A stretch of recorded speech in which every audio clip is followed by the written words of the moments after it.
गुन्हेगार नितीन उर्फ निखिल कांबळे स्थानबद्ध। शहरातील विजापूर नाका, सदर बाजार, MIDC आणि सलगर वस्ती पोलीस ठाणे हद्दीत जबरी चोरी, घरफोडी आणि मोटरसायकल चोरी करणाऱ्या सराईत गुन्हेगाराला पोलीस आयुक्त एम राजकुमार यांनी दणका दिला असून MPDA कायदा अन्वये स्थानबद्ध केला आहे।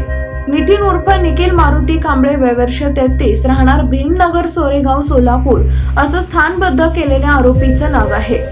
पोलिसांनी दिलेल्या माहितीनुसार आरोपी नितीन उर्फ निखिल मारुती कांबळे याच्यावर मागील काही वर्षापासून घातक शस्त्रांचा वापर करून गैरकायद्याने मंडळी जमवणे, मारामारी करणे, दगडफेक करणे, खंडणी मागणे, जबरी चोरी, घरफोडी, मोटरसायकल चोरी, विनयभंग करणे, धमकी देणे, दुखापत करणे, साथीदारांसह अवैध आर्थिक फायदा जमवणे अशा गंभीर स्वरूपाचे 20 गुन्हे दाखल असून त्याच्या दहशतीमुळे सामान्य नागरिक, व्यापारी तक्रार देण्यासाठी पुढे येत नव्हते।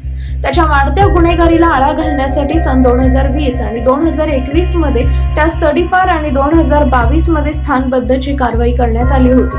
मात्र प्रतिबंधात्मक कारवाई करूनही त्याच्यात सुधारणा न झाल्याने त्याच्या विरोधात पोलीस आयुक्त एम राजकुमार यांनी पुन्हा स्थानबद्धतेची कारवाई केली आहे असे सांगण्यात आले। या आरोपीची येरवडा कारागृह पुणे येथे रवानगी करण्यात आली आहे।